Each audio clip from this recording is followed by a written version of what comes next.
Gloire au Seigneur Dieu. Nous bénissons le nom de l'Éternel. Nous glorifions son nom. Nous élevons son nom. Comme les saints de Dieu, il mérite la gloire. Il mérite d'être adoré, puisque celui qui mérite toute la gloire, celui qui a créé toutes choses ont été créées par lui, et c'est pour lui qu'elle existe. Amina. Donc nous existons pour le Seigneur, c'est pour sa propre gloire que nous sommes là. C'est pourquoi nous devons le glorifier dans toute notre vie, nous devons le glorifier dans tout ce que nous faisons, nous devons le glorifier complètement dans notre vie comme enfants de Dieu. Nous ne pouvons pas aller à l'encontre de sa volonté. Merci beaucoup mes bien-aimés frères et sœurs pour nous retrouver encore avec notre enseignement sur une église révolutionnaire. Une église révolutionnaire, nous avons dit que c'est une église qui veille sur le réveil, qui veille sur la parole de Dieu, qui veille sur son originalité, qui veille sur sa nationalité, qui veille sur sa sainteté. L'église révolutionnaire, elle ne vacille pas, elle ne se laisse pas éteindre dans ce monde. Elle n'est pas prête à disparaître sur la scène présente. C'est une église qui marche, qui a une destinée, qui connaît sa destinée. Quand je parle d'église, je ne parle pas de bâtiment, je parle d'un homme, je parle d'une femme. Un homme, une femme qui connaît sa destinée, qui connaît sa finalité. C'est cette femme-là, c'est cet homme-là qui doit être révolutionnaire. Rester sur sa source, la source qui est le Seigneur Jésus-Christ. La source qui est Jésus-Christ. Jésus-Christ est notre source. C'est Jésus-Christ qui nous a sauvés. C'est Jésus-Christ qui est mort pour nous. C'est Jésus-Christ qui est ressuscité pour qu'un jour nous puissions ressusciter avec lui et vivre l'éternité avec lui dans le royaume de son Père. Voilà pourquoi nous insistons sur l'église révolutionnaire, sur cette église que le Seigneur Jésus viendra prendre un jour à la fin du temps. Nous allons ainsi continuer avec notre enseignement. Aujourd'hui, nous allons continuer à parler de cette église révolutionnaire. Nous allons essayer de faire sortir quelques actions ou quelques responsabilités, quelques tâches de l'église révolutionnaire. Comme nous l'avions dit, comme nous l'avons lu la fois passée dans le livre de Matthieu, le chapitre 16, qui dit que l'église, c'est Jésus qui a bâti l'église, c'est Jésus-Christ qui est le fondateur de l'église. Donc nous devons savoir que l'église appartient au Seigneur Jésus-Christ, lui qui est le fondateur et le constructeur. C'est Jésus qui est le fondateur, c'est Jésus qui est le constructeur de son église. C'est-à-dire, tous ceux qui sont appelés, que ce soit ingénieurs, que ce soit maçons, que ce soit je ne sais pas qui électricien, tous doivent se conformer aux directives du fondateur, du constructeur, car c'est son œuvre. Donc, toute action posée au sein de l'Église doit être conforme aux prescrits de la vision du Maître. Toute action, que ce soit pour enseigner, que ce soit pour exhorter, que ce soit pour chanter, que ce soit pour danser, que ce soit toute action que nous posons au sein de l'Église, au sein de l'entreprise privée du Seigneur Jésus-Christ, doit être conforme aux prescrits du Maître. Doit être conforme à la vision du Maître. Vous allez vous souvenir, quand le Seigneur Jésus-Christ, après avoir dit à Pierre, tu es Pierre, et sur ce roche, ou bien sur ce rocher, je bâtirai mon église. La Bible continue à dire, ce n'est qu'après avoir présenté sa vision qu'il a commencé à donner le secret de la vision. C'est à ce moment-là qu'il a commencé à révéler à ses disciples et à Pierre le fond de la vision. Il a commencé à les révéler comment il allait souffrir par les hypocrites, comment il allait être frappé par les incirconcis, comment il allait être maltraité par ceux qui se disent serviteurs de Dieu, mais étant des tombeaux blanchis. C'est à ce moment-là que Jésus l'a révélé après avoir présenté la vision. C'est quand vous venez de présenter votre vision que vous révélez le secret intrinsèque de celle-ci. Et c'est ce que Jésus aussi a fait. Donc, nous devons poser des actions conformes à la vision. Des actions conformes à la vue du constructeur ou du fondateur. Mes bien-aimés frères et sœurs, le Seigneur Jésus-Christ, il nous a donné une commission. Dans Matthieu 28, 16 à 20, ou alors d'abord dans Matthieu 16, là où nous venons de citer, 16, le verset 18 nous dit ceci. Jésus dit, il parle de mon église. C'est très important que les gens comprennent ce mot. Puisque aujourd'hui, beaucoup de serviteurs de Dieu se sont appropriés l'église du Seigneur Jésus. Mais supposons aujourd'hui, s'il y a un rebelle qui se lève dans une nation, il est condamné. Et la moindre, c'est la condamnation à mort ou à perpétuité. Si vous vous appropriez une entreprise quelconque, vous êtes agent de l'entreprise et vous commencez à vous comporter comme le boss de l'entreprise. Qu'est-ce qui va vous arriver? On va vous révoquer, on va vous chasser. On peut même vous emprisonner. Vous pouvez subir des conséquences graves. Mais je ne comprends pas, puisque notre Seigneur est un Dieu humble, notre Seigneur est un Dieu plein d'amour, notre Seigneur est un Dieu qui sait patienter, qui sait attendre, il patiente, il est humble. Le Seigneur Jésus dans Philippiens 2 nous dit qu'il est humble. Il s'est humilié jusqu'à la mort en devenant comme un simple esclave, un être humain. Les gens profitent de cette humilité, les gens profitent de sa douceur pour faire ce qu'ils veulent, pour s'approprier son bien. Mais sachez que Jésus, malgré sa simplicité et son amour, Jésus n'est pas un naïf. Loin de là, il n'est pas un naïf comme vous l'êtes. Jésus n'est pas un naïf, il sait. Et il sait où il va te piéger. Il connaît comment tu déplaces tes pas. Il sait où il va mettre la pierre et tu vas sauter là-bas. Il connaît. Voilà pourquoi, mes bien-aimés frères et sœurs, nous devons savoir que l'Église appartient au Seigneur Jésus-Christ. Qu'est-ce que je veux dire? Nous devons tous savoir que nous ne nous appartenons pas, mais nous appartenons au Seigneur Jésus. Donc nous ne pouvons pas faire ce que nous voulons. Les filles n'ont pas le droit de faire ce qu'elles veulent. Les hommes n'ont pas le droit de faire ce qu'ils veulent, puisqu'ils appartiennent à Dieu. Du moment où tu es chrétien, tu es devenu enfant de Dieu, comme je continue à le répéter. Vous appartenez par entière au Seigneur Jésus-Christ.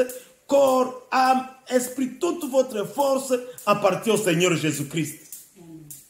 C'est dommage que des chrétiens peuvent commencer à se dire, ben non, personne ne peut me contrôler, personne ne peut me suivre. Non, non, nous allons te contrôler et nous allons te suivre et nous allons te dire la vérité.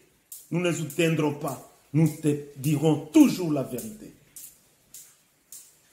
Tu peux haïr ou ne pas, mais nous dirons toujours la vérité. L'Église, qui est toi, qui est moi, nous sommes propriété privée du Seigneur Jésus-Christ. Ça doit entrer dans ta caboche. Tu dois comprendre cela. Ce n'est pas ton Église pour que tu puisses t'approprier. Ça, c'est mon Église. Tu peux faire ce que tu veux. C'est moi qui suis ici. Si moi, je ne suis pas là, personne ne peut parler. Non, non, non, non, non, non, non. Ça ne t'appartient pas. Tu es une brebis à qui le Seigneur a donné un autre pouvoir de conduire d'autres brebis. Tu n'es pas différent des autres moutons. Tu es aussi un mouton. Voilà pourquoi, mes bien-aimés frères et sœurs, le Seigneur Jésus dit au verset 19 de Matthieu 28, « Allez donc dans le monde entier, faites des disciples parmi tous les peuples. » Le verset 20, « Et apprenez-leur à obéir à tout ce que je vous ai prescrit. » Allez dans le monde, faire des disciples, leur apprendre la vérité du Seigneur Jésus-Christ.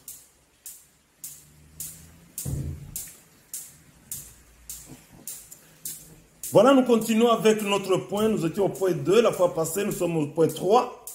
Accomplir la grande commission.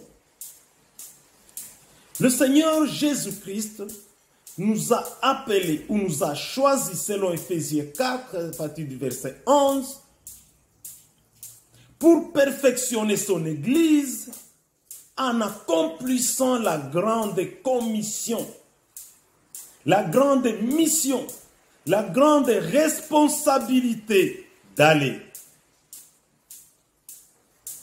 Aujourd'hui, mes bien-aimés frères et sœurs, l'Église a besoin d'une grande réforme, sincèrement. L'Église a besoin d'une grande réforme comme au temps de Martin Luther, comme au temps d'autres réveils. Nous avons besoin vraiment d'un réveil maintenant. Priez les intercesseurs, les hommes de Dieu qui souffrent à cause de cette médiocrité qui s'est assise sur la chair de l'Église. Vous les fidèles qui souffrez pour cette tracasserie, je parle de tracasserie de ceux qui se disent hommes de Dieu. Vous qui souffrez au fond de l'intérieur, pleurez, pleurons ensemble pour que le Seigneur nous apporte un réveil nouveau. Sincèrement, nous avons besoin de réveil. Nous avons besoin d'une nouvelle réforme au sein de ceux qui se disent serviteurs de Dieu, mais qui ne sont que des loups ravisseurs. Des loups ravisseurs qui n'accomplissent pas leurs tâches comme assigné par le Seigneur.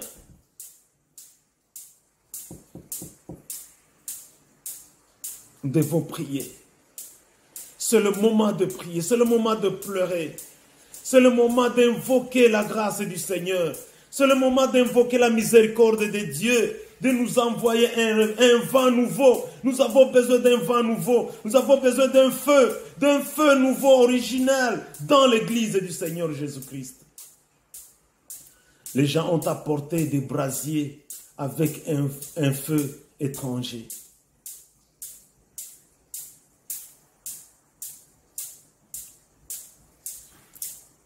Aller partout dans le monde, accomplir la grande commission, c'est aller partout dans le monde entier, prêcher la bonne nouvelle du salut. Nous tous, femmes et hommes, nous sommes appelés à aller dans le monde entier. Le Seigneur a précisé, le monde entier, prêcher la bonne nouvelle du salut. Mais qu'est-ce que nous constatons aujourd'hui? Au lieu d'aller dans le monde entier, au lieu d'aller dans les villes et villages comme la Bible nous dit, comme le Seigneur Jésus faisait, comme les premiers apôtres faisaient, comme les hommes du réveil ont fait.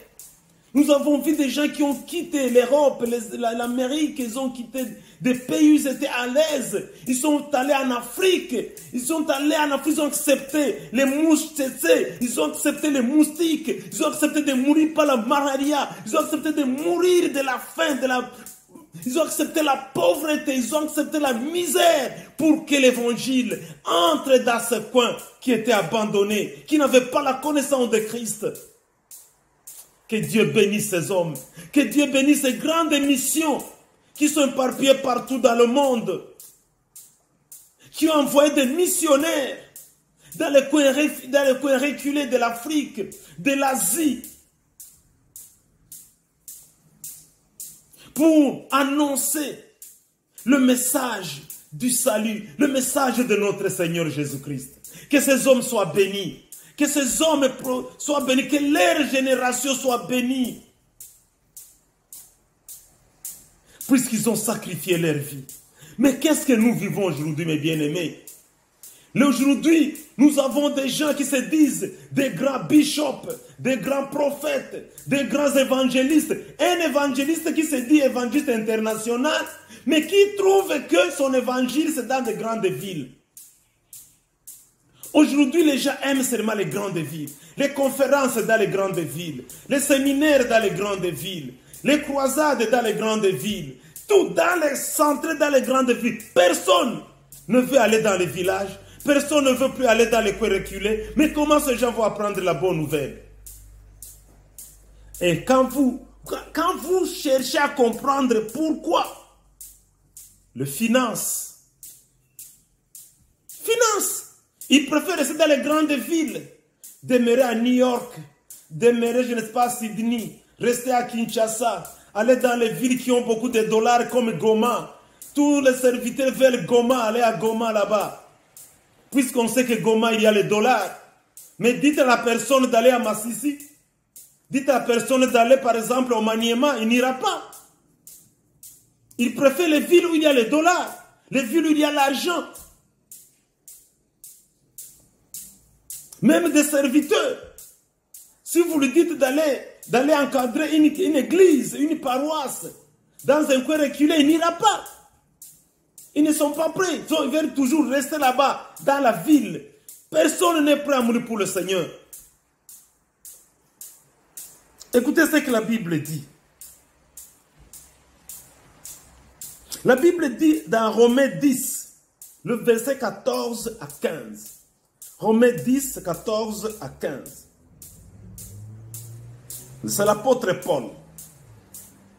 L'apôtre Paul, il dit ce qu'il a vécu.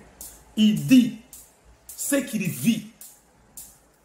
Comment donc invoqueront-ils celui en qui ils n'ont pas cru? Comment invoqueront-ils celui en qui ils n'ont pas cru? Mes bien-aimés frères et sœurs, si nous n'allons pas vers eux, si nous n'allons pas vers ces gens-là, comment vont-ils invoquer le nom du Seigneur Jésus-Christ? Nous devons aller. Nous ne devons pas nous contenter de rester seulement dans les grandes villes. Nous ne devons pas seulement nous contenter de rester là où il y a l'argent. Non, mes bien-aimés. Je me souviens dans le pays, chaque année, 2 ou 3 fois, je devais organiser des missions pour aller visiter les missionnaires que j'avais envoyés à l'intérieur du pays, dans les villages et les fonds du village. Et c'était pendant les périodes de rébellion, de guerre, de tueries, sans route, sans rien. Mais j'y allais toujours, 2 ou 3 fois par an, j'allais visiter les missionnaires que j'ai envoyés dans les coins les plus reculés. Et quand j'arrivais là-bas, parfois je manquais où dormir. Il y a même certains qui disaient non, qui avaient déjà pris une place chez une personne qui a un peu un niveau élevé. Je disais non, je vais dormir dans ta maison, je vais dormir là par terre, ou bien je vais dormir sur le lit là en bois. Le lit en roseau. Je me souviens un jour, j'ai fait 3 jours sur le lit en roseau. Et ce pasteur était complètement étonné. Et quand je rentrais, il m'a dit, en tout cas, Pasteur Isaac, tu viens de m'instruire. Tu viens de m'instruire quelque chose que je ne comprenais pas. Tu n'étais pas plein, tu as accepté, tu as refusé d'aller dormir.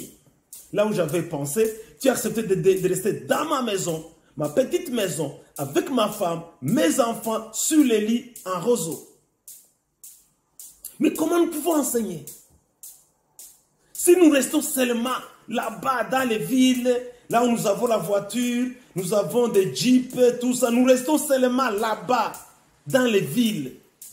Et quand j'allais là à l'intérieur, je recevais certains pasteurs de certaines communautés que je connaissais, de beaucoup de bishops que je connaissais, mais dont les pasteurs me disaient, depuis qu'ils avaient été là-bas pour implanter l'église, leur bishop n'avait jamais mis le pied là-bas. Au contraire, il leur envoyait tous des messages, envoyait la dîme, envoyait les offrandes. Le peu d'offrandes qu'il trouvait, encore le bishop les réclamait.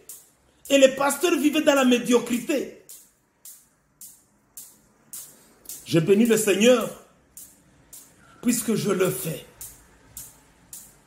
Et je suis encadré mes missionnaires avec le peu que le Seigneur m'a donné. Je ne les laissais pas souffrir. Je ne laissais pas mendier là-bas. Non. Je devais m'y rendre pour constater comment ils vivent. Pour rester avec eux. Il y a là où j'allais et je restais même 1 mois, 2 mois avec eux. C'est ça le commandement de notre Seigneur. Nous devons aller partout dans le monde entier. Le Seigneur n'a pas dit aller seulement à Jérusalem. Non. Il a dit partout.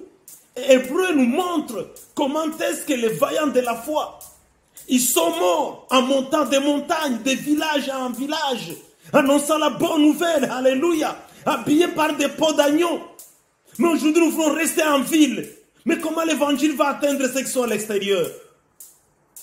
Non, nous avons besoin vraiment de réformes. Nous avons vraiment besoin d'un changement. Nous avons vraiment besoin qu'il y ait quelque chose qui change dans le comportement de ceux qui se disent des bishops et qui ne le sont pas, qui ne sont que des loups ravisseurs, qui ne sont que des vrais commerçants, moins que les commerçants d'ailleurs, mais des escrocs spirituels.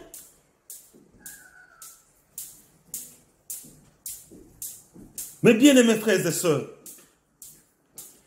deuxièmement, on nous dit que le Seigneur dit, allez faire des disciples. Allez faire des disciples du Seigneur qui lui ressemblent et prêts aussi à faire l'œuvre du ministère. Voilà la raison pour laquelle il a choisi les uns pour être, les autres pour être, les autres pour être. C'est pour que nous puissions travailler à l'œuvre du ministère.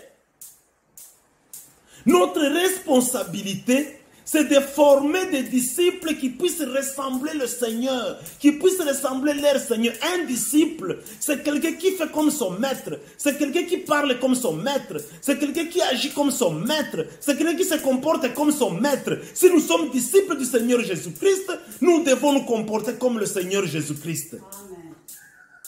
Comme le Seigneur Jésus-Christ s'est comporté, comme le Seigneur Jésus-Christ a parlé, comme le Seigneur Jésus-Christ a raisonné, comme le Seigneur Jésus-Christ avait ses pensées dans son cœur. Voilà les hommes que nous devons former. Voilà les hommes, nous devons faire un effort pour que ces hommes existent, pour que ces hommes soient formés. Nous devons faire un effort pour qu'ils soient formés, ces hommes-là.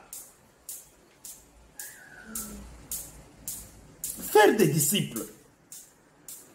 C'est notre responsabilité de les former. C'est notre responsabilité de les équiper.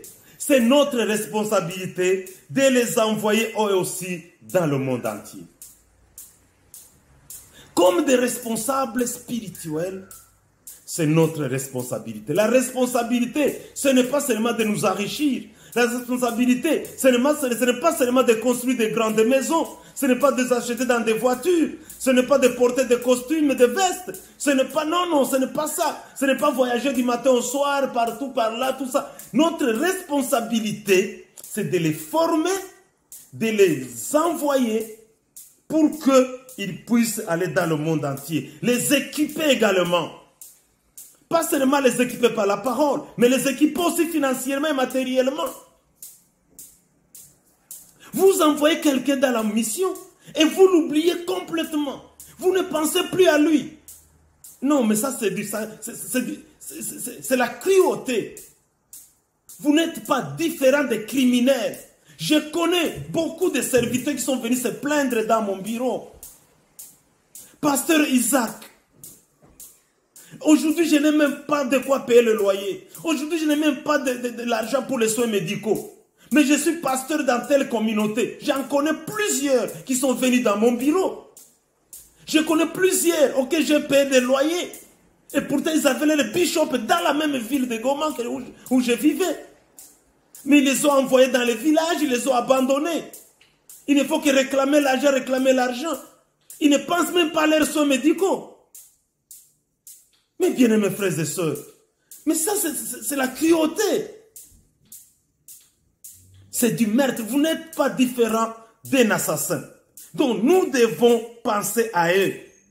Nous devons penser à eux. C'est pourquoi le Seigneur dit, comment est-ce qu'ils vont invoquer s'ils n'ont pas cru? Si nos bien-aimés du village, si nos bien-aimés que nous croyons, que nous savons qu'ils sont pauvres, mais vous avez oublié que Lazare était dans la poitrine d'Abraham. Vous les abandonnez. Comment est-ce qu'ils vont invoquer le nom du Seigneur? Et pourtant, c'est toi que Dieu a appelé en tant comme celui-ci pour que tu ailles leur annoncer la bonne nouvelle. Mais tu te cajoles là-bas dans les grandes villes. Tu restes là-bas. Tu dis non, la route comme chez nous, en République démocratique du Congo. Non, là, les routes, il y a des gens qui tuent. Dans les routes, dans les routes. Ok, si je meurs pour l'œuvre du Seigneur, je vais mourir. J'ai raté plusieurs accidents de route. J'ai raté plusieurs assassinats. J'ai raté plusieurs tueries. Mais puisque ce n'était pas le temps du Seigneur, je suis encore vivant jusqu'à aujourd'hui. Le Seigneur savait que je faisais sa volonté et que j'encourageais les missionnaires qui étaient à l'intérieur. Et je suis convaincu que les autres continuent à faire ça et continueront à faire ça avec un cœur plein d'amour. Mais pas puisqu'ils sont poussés par l'activisme de l'œuvre, mais par un cœur d'amour. Voilà pourquoi, mes bien-aimés frères et sœurs, nous devons aller là-bas pour que ces gens aussi puissent invoquer le nom du Seigneur en qui ils ont cru. Puisque le Seigneur Jésus est mort pour eux. Il est mort pour les riches. Il est mort pour les pauvres. Il est mort pour l'instruit. Il est mort pour non-instruit. Il est mort pour tout le monde. Pour l'aveugle, pour l'handicapé, pour ceux qui est bien, pour les malades, pour les non-malades. Il est mort pour tout le monde. Et il viendra prendre tout le monde sans exception.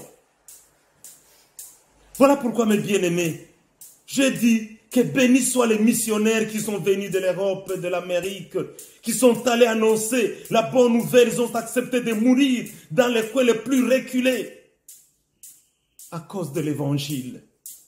Mais aujourd'hui, les moyens quand même ont changé. Aujourd'hui, quand même, nous avons le transport, nous avons des véhicules, nous avons quand même des routes, nous avons des beaux bateaux, nous avons des avions, nous avons des trains, nous avons des hôtels. Hein? Qu'est-ce qui peut empêcher que vous, bishop, vous puissiez vous déplacer et aller annoncer la bonne nouvelle à l'intérieur? Vous ne savez pas que vous pouvez, combien d'âmes vous pouvez encourager par seulement votre présence, même sans prêcher, juste votre présence, être là. Même une autre personne prend la parole. Le fait d'arriver seulement vos pieds, on apprend que tel bishop est arrivé. Imaginez-vous combien d'âmes seront consolées, combien d'âmes vont aller au ciel ce jour-là. Mais bien aimés frères et sœurs, c'est très important. Je vous supplie dans l'amour du Seigneur. Je vous supplie dans l'amour du Seigneur de revenir à la source. Faites la rotation. Revenez au point original du Seigneur Jésus. Qu'est-ce que le Seigneur Jésus nous a dit? Qu'est-ce que le Seigneur Jésus nous a dit? Comment ils vont invoquer celui en qui ils n'ont pas cru? Et comment croiront-ils en celui dont ils n'ont pas entendu parler? Romains 10, 14. Comment croiront-ils en celui dont ils n'ont pas entendu parler? Il n'y a personne qui leur parle de Jésus. Comment est-ce qu'ils vont croire? Comment est-ce qu'ils vont croire? Vous n'allez pas là-bas puisque vous savez qu'ils sont pauvres. Vous n'allez pas là-bas puisque vous savez qu'ils n'ont pas de maison, ils vont vous loger. Vous n'allez pas là-bas puisque vous savez qu'ils ne vont pas vous acheter des beefsteaks dans des hôtels, dans des grands restaurants. Vous n'allez pas là-bas puisque vous savez que vous ne savez pas où vous allez dormir. Je me souviens un jour, il y a des serviteurs qui sont allés inviter un grand bishop renommé de ce monde. Ils sont allés l'inviter, il était en mission à Nairobi. Et les hommes de Dieu du Congo l'ont demandé, est-ce que tu peux venir aussi nous enseigner chez nous? Il leur a posé la question, est-ce qu'au Congo il y a un hôtel qui peut accueillir un bishop comme moi? Vous comprenez? Un homme de Dieu. Est-ce qu'au Congo, il y a un hôtel qui peut accueillir un homme comme moi? Comme c'est la République démocratique du Congo, qui a toutes les richesses du monde, manque de grands hôtels. Mais il a mis condition l'hôtel. S'il pouvait dire même l'insécurité, on allait un peu comprendre. Mais l'hôtel où dormir, un lit que nous abandonnons d'un moment à l'autre. Un lit qui n'est qu'un cercueil. Voilà le langage de ces hommes qui sont là. Ils ont des télévisions, ils ont des radios, ils écrivent des livres, ils sont connus, ils ont tout ça. Mais dans leur cœur, ils n'ont aucun amour de Dieu. Ils n'ont aucun amour des âmes. Leur problème, c'est que vous ameniez des dîmes et des offrandes, c'est tout. C'est pourquoi il ne peut pas aller là où il sait qu'il ne va pas récolter beaucoup de... Il ne va pas rentrer avec des valises pleines. Ils ne peuvent pas aller. Tu entends la réponse d'un type comme ça, jeter son nom. Mais il se connaît, il pourra entendre. Comment ils vont croire? Voilà pourquoi j'insiste sur une révolution. Il faut une révolution spirituelle. Mais je suis content puisque le Seigneur a dit qu'il va faire quelque chose avec eux. Il continue à dire, et comment en entendront-ils parler s'il n'y a personne qui prêche? Voilà. S'il n'y a personne qui prêche, comment ils vont entendre parler de Jésus? Il dit ceci. Et comment y aura-t-il des prédicateurs s'ils ne sont pas envoyés? Ça, c'est très important. Aujourd'hui, nous avons des hommes de Dieu. Nous avons des bishops, des apôtres qui ont amassé beaucoup d'argent, beaucoup d'argent. Ils ont des comptes. Ils sont contents quand on les publie dans les journaux. Il est devenu millionnaire. Il est devenu milliardaire. Ils ont des millions, ils ont amassé dans des comptes. Ils se sont reposés sur cet argent comme une poule qui couve les œufs. Mais ils ont oublié la mission. C'est la question à se poser. Est-ce que cet argent, c'est l'argent qui est venu vraiment de Dieu? Est-ce que vraiment cet argent est venu de Dieu? Si cet argent est venu de Dieu, pourquoi ne pas l'utiliser pour Dieu, pour la volonté de Dieu? Si Dieu, c'est Dieu qui te l'a donné réellement, pourquoi ne pas l'utiliser pour la gloire de Dieu?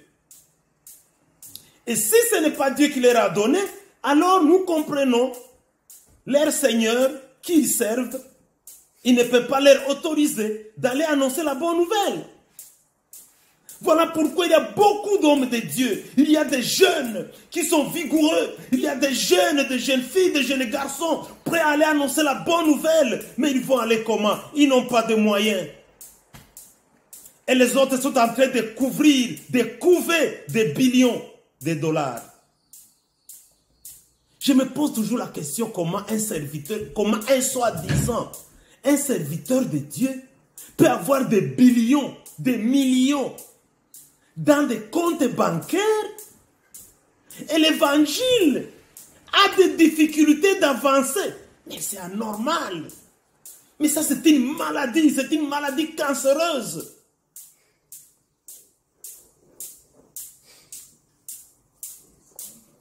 Mais comment ils vont partir? Il y a des jeunes qui sont vraiment prêts à aller, qui sont prêts à donner leur vie, qui sont prêts à donner leur vie, à donner leur corps, âme. Oh mon Dieu!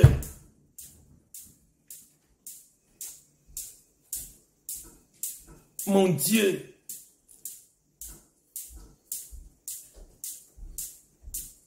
Oui, je comprends. Quand Jérémie s'est plaint de tous ces riches, et Dieu a dit, laissez-les, je les réserve le jour de la destruction. Sincèrement, tu vas mourir demain. Vous vous achetez des avions que vous avez transformés en villas volants. Vous achetez des bateaux, vous achetez des voitures qui coûtent des millions. Mais mon Dieu, c'est pourquoi je vous appelle, vous êtes des médiocres. Vous êtes des médiocres. Vous êtes des médiocres. Vous ne comprenez pas le siècle dans lequel vous vous trouvez. Et vous ne comprenez pas ce que vous êtes, que demain vous pouvez mourir ou votre avion peut tomber. Combien dont vous connaissez qui tombent avec leurs avions et sont morts?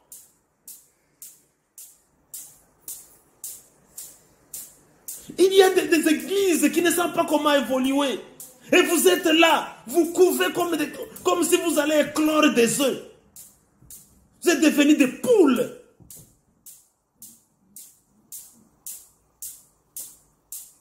Je te bénis, Seigneur, qui m'a ramené à la vie. Puisque c'est ça le message dont nous voulons que ça atteigne le monde entier. Il faut un réveil, il faut que ça change.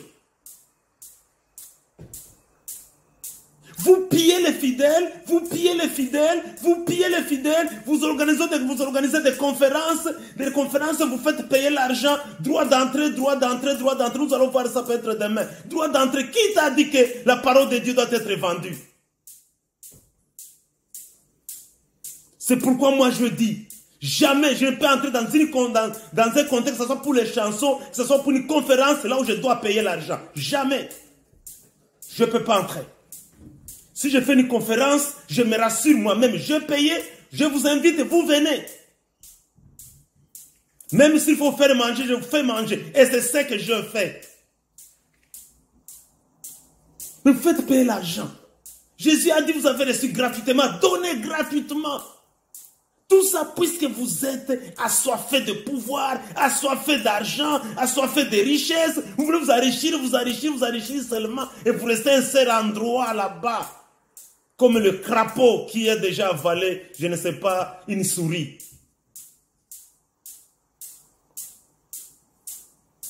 Et vous êtes devenus des ennuyeux. Des ennuyeux. Et vous êtes incapables d'apporter même une seule âme au Seigneur. Mais comment ces gens vont aller? Ils sont en train de faire des conférences. Voici les musulmans se multiplient. Les chrétiens, le pourcentage des chrétiens diminue. Et vous avez des millions pour mentir aux gens que vous faites des conférences. Quel genre de conférences? Fermez vos bouches. Retirez votre argent. Donnez aux jeunes gens qui sont prêts à partir. Qui sont prêts à partir en Irak, qui sont prêts à partir en Inde, qui sont prêts à partir je ne sais pas où, en Iran, pour annoncer la bonne nouvelle. Décaissez votre argent. Mais vous le stockez dans vos comptes. Pourquoi faire?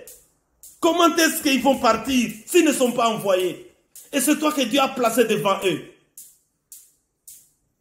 Dieu t'a placé devant eux pour que toi, tu les envoies. Dieu t'a donné cet argent, ces billions, ces millions, pour que tu les envoies. Pour que tu les soutiennes.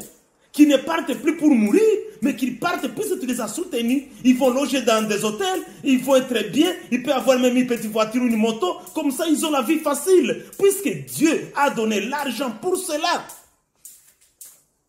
Mon frère, ma soeur, c'est très important ce que nous sommes en train de dire. Ne vous reposez pas sur l'argent, ne fût-ce que pour les garder. Pour votre propre succès dans le monde, qu'on cite votre nom, mais à quoi servira un homme de gagner le monde entier et de perdre son âme? Mon cher Bishop,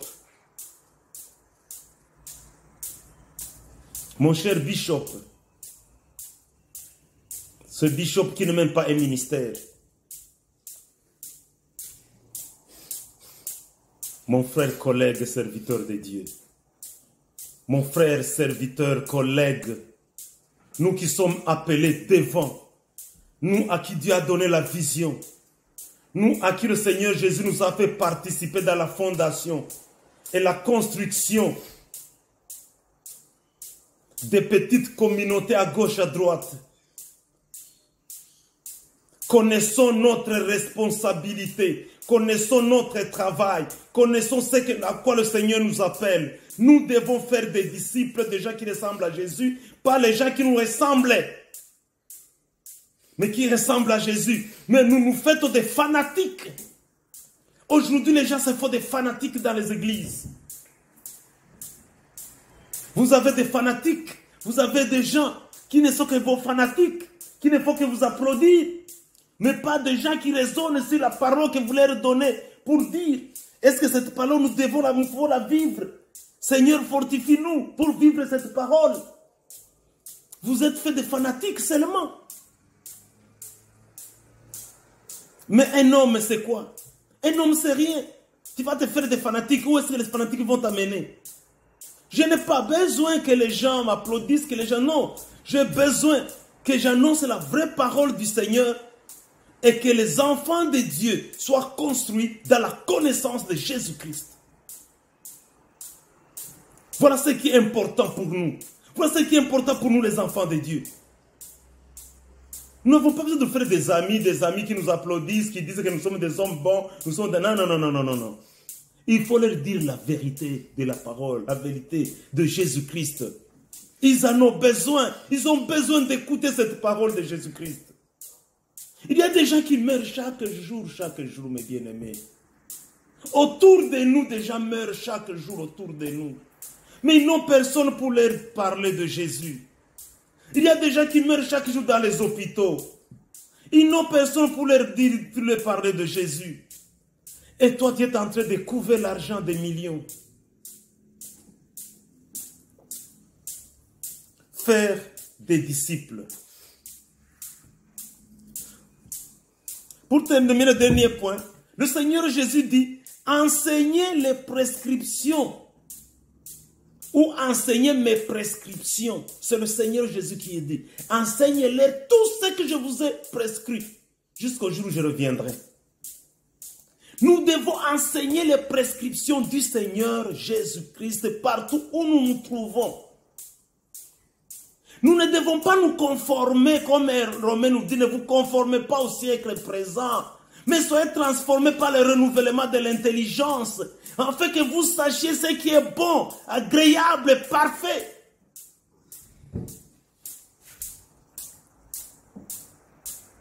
Nous devons enseigner la parole de Dieu. Apocalypse 22, le verset 18 à 20 nous dit ceci. Moi, je le déclare solennellement à tous ceux qui entendent les paroles prophétiques de ce livre. Si quelqu'un y ajoute quoi que ce soit, je déclare solennellement devant tout le monde, je fais une déclaration juste et correcte, ce que j'ai entendu du Dieu vivant, dit Jean. Si quelqu'un ajoute quoi que ce soit sur cette parole de la prophétie, sur cette parole, la vraie prophétie qui est la parole de Dieu, pas les prophéties mensongères, la prophétie de la parole de Dieu. Si quelqu'un y ajoute quoi que ce soit, Dieu ajoutera à son sort les fléaux décrits dans ce livre. Écoutez bien aimés, souvent nous lisons la Bible en hâte. De grâce, comme Osée nous a dit, quand tu ne fais pas bien ta responsabilité de prêtre, un prêtre, c'est quelqu'un qui enseigne la connaissance. Si vous ne donnez pas la connaissance aux enfants de Dieu, Dieu a bien précisé qu'il va te couper, il va te mettre à côté, il va te rejeter. Écoutez maintenant ce qu'il dit ici dans Apocalypse 22. C'est le dernier chapitre. Il dit, maintenant, puisque tu n'as pas fait bien ta responsabilité, Tu as voulu te plaire. Tu as voulu plaire à tes sentiments et à tes convoitises, en enseignant des faussetés aux enfants de Dieu, en ne leur pas montrant le chemin du Seigneur Jésus, le chemin de la vie éternelle, le chemin de l'enlèvement, le chemin de la fin du monde. Le Seigneur dit, même là où il va te jeter là-bas en enfer, il va ajouter des tourments. Pendant que les autres vont souffrir, je ne sais pas, 80 degrés, toi tu vas souffrir à 200 degrés. Ah. Donc même en enfer, il y aura des chambres. Puisqu'on ne se moque pas de Dieu. Ce que l'homme aura semé, il le moissonnera certainement. Mais en enfer, il y aura des chambres. Il dit là, dans tes tourments, il ajoutera encore d'autres fléaux sur toi. Là où tu vas souffrir éternellement en enfer, il va ajouter d'autres douleurs plus que les autres. Il continue en disant, mais si quelqu'un retranche quelque chose des paroles prophétiques de ce livre, Dieu lui ôtera tout droit à l'arbre de vie et à la ville sainte décrite dans ce livre. Voilà maintenant. Si quelqu'un retranche,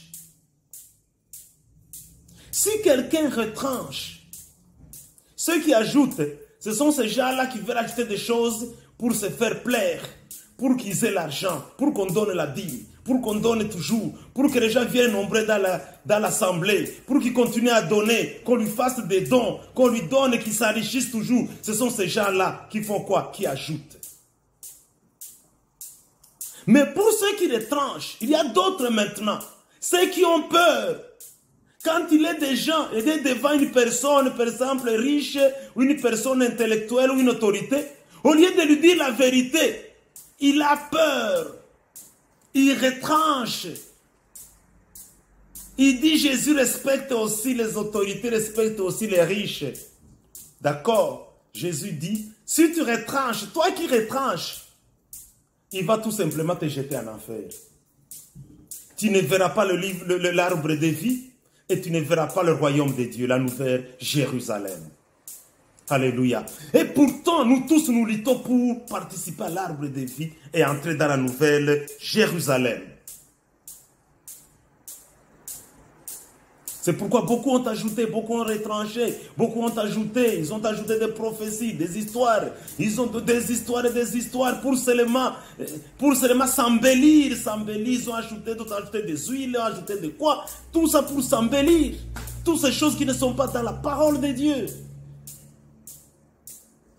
D'autres se sont ajoutés des gens à porter des grosses croix, porter des robes. Aujourd'hui, voilà même les gens dont hier, ils disaient les robes c'est pour les catholiques, c'est pour les païens, les croix c'est pour les païens, ils ont prêché.